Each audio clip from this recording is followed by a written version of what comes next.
Anisha Sunar was born in 2003 in Nepal. She came to the US in 2016 with her mom, dad, and brother. She is a junior at Fargo South High School. Anisha speaks Nepali, Hindi, and English. Her favorite subjects are math, science, and history. She likes to sing and dance.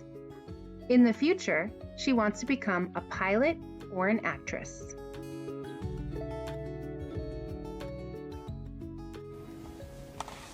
Following along.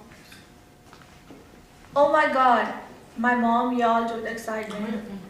के भयो? I asked. हामी America जाँदैछौँ, my mom said. I could not believe her words, so I had no reaction at all. I just went inside my room and did my homework. Later, when my dad got home, we were eating dinner. I decided to ask him if what my mom told me was true. Dad, are we really going to America? I asked. Yes, but don't tell anyone. Keep it a secret for now, he told me. Okay, Dad, I replied.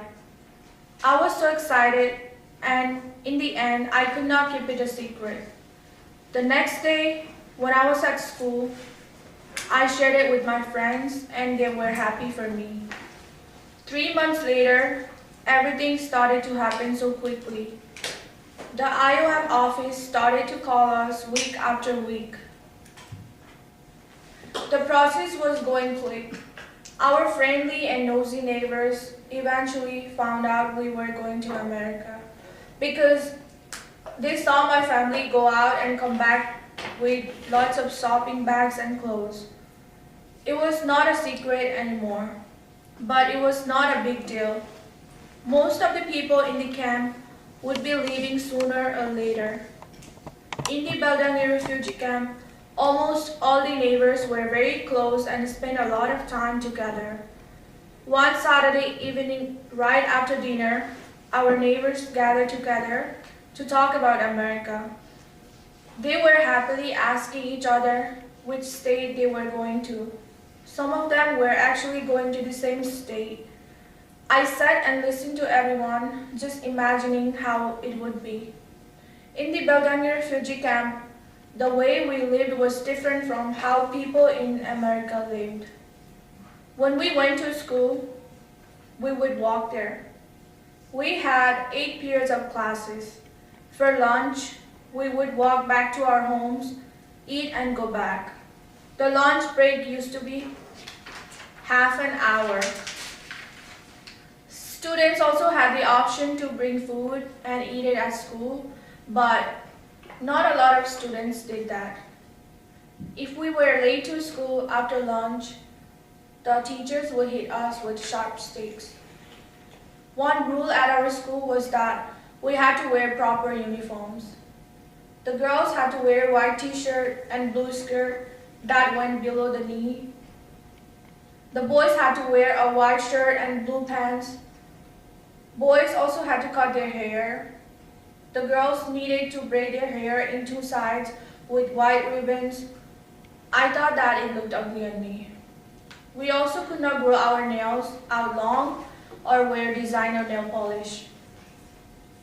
I remember before the week my family left refugee camp, many people invited my family to dinner. We went as a family to their house. It used to be so exciting because they had so much food, music, and games. They served us bhat, dal, masu, achar, and papad. My favorite was papad because it is very crunchy and it went well with bhat.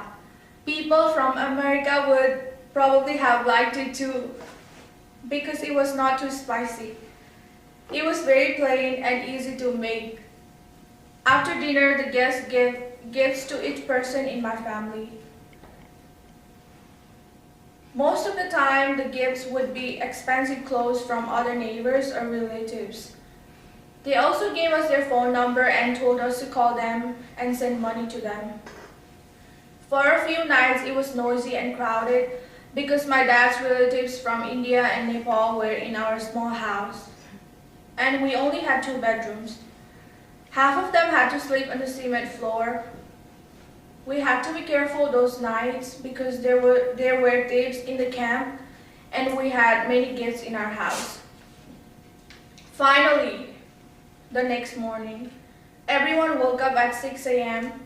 It was still dark and it was freezing outside.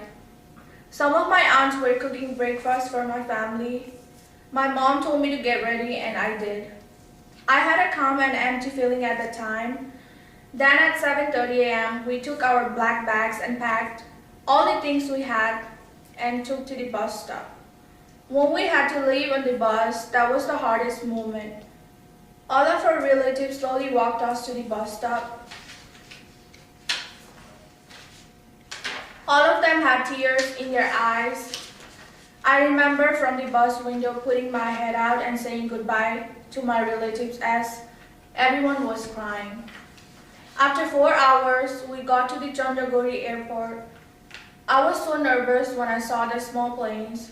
I told my mom that I did not want to get on the plane. She calmed me down and told me that she would sit with me. Inside the plane, I was okay, but my mom was so scared and that started to make me scared. Finally, we arrived at the Kathmandu airport. At that time, I already wanted to go back to the refugee camp. It was a long ride because there was so much traffic. It was boring and it was very hot. We stayed in a hotel in Kathmandu for 5 days. Those 5 days were the most beautiful ones during the whole journey. I got to make lots of new friends. The food they gave us was so tasty. They also had fun games to play like cards and Ludo. After we left Nepal, I got nervous, scared, and confused. I just wanted to go back to my home. It was my first time seeing such huge airplanes and lots of people. I felt excited when we got to Hong Kong because we got to rest there and the blue ocean was beautiful. It refreshed my mind even if it was just for a couple of hours. Again, we got on the plane and I noticed the plane was bigger and there were not many Nepali people. I did not sleep at all. Neither did my family. I was talking with my dad the whole time about America. We talked about what we would do when we get there.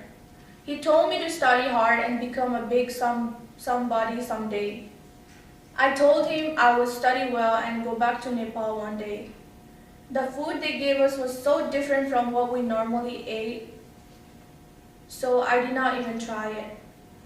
I was so hungry and I kept on vomiting. I just wanted to get off the plane. Luckily, after that long flight, we landed at the huge Chicago airport. The fresh air and hot weather looked good to me. I was telling myself that America looked okay. I changed my clothes finally to something baggy and comfortable. While we were waiting, they gave us an apple and orange juice. When I saw the apple, I was shocked. It was so big. I could not even finish it. "Why is the apple so big, Mom?" I asked. "Because we aren't in Nepal anymore, and this isn't from Nepal," she replied. We walked inside the airport with the guy who was our helper. It was a good feeling, even though we could not understand a word of what he was saying. I was enjoying just seeing the railroads, cars, and flags. Once again, for the last time, we got on a plane. It was a very small one with less people. When I looked down, there were lights everywhere. We finally landed at the Sioux Falls airport and we did not know where to go. We just followed a random person. I looked over and I saw my cousin smiling. "Hirnu Dada," I told my dad. We went down and took some pictures and got our bags. When I was walking to the car outside, it was so cold and I saw snow. "How do you feel?" my cousin asked me. "I'm confused." "It was sunny and nice in Chicago and now there is snow," I said. "I will explain it to you later," he said with a smile. We finally reached my cousin's apartment. We cleaned our stuff and went to eat. It had been such a long trip. When I saw the rice and Nepali curry, I was ready to eat. I could not eat much because it did not taste very good at all. The next day, I woke up and went outside. All I saw was snow and other apartment buildings. In my mind, I thought that Nepal was better because I was expecting to see the ocean and tall buildings. It was nothing like what I thought. After 1 week, my brother and I started school. I never thought about how an American school would be. On my first day of school, there was a Nepali girl whom I talked to. I asked her to not leave me alone. Sadly, she did, because she had to go to her math class. I was sitting down when a short girl came and talked to me in Nepali. I was happy, but I could not wait for that day to end because I was so nervous. How was school? My mom asked. Shocking, I said. Why? She asked. Because I thought that in America there would only be white people, but today I saw some other race too, and even Nepali people, I said. Eventually, I started liking school. I went to Washington High School in Sioux Falls, South Dakota.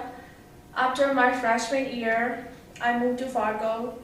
There were not a lot of differences between the two states.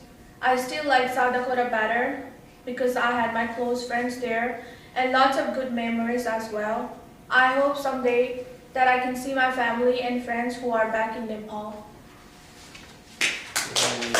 Thank you.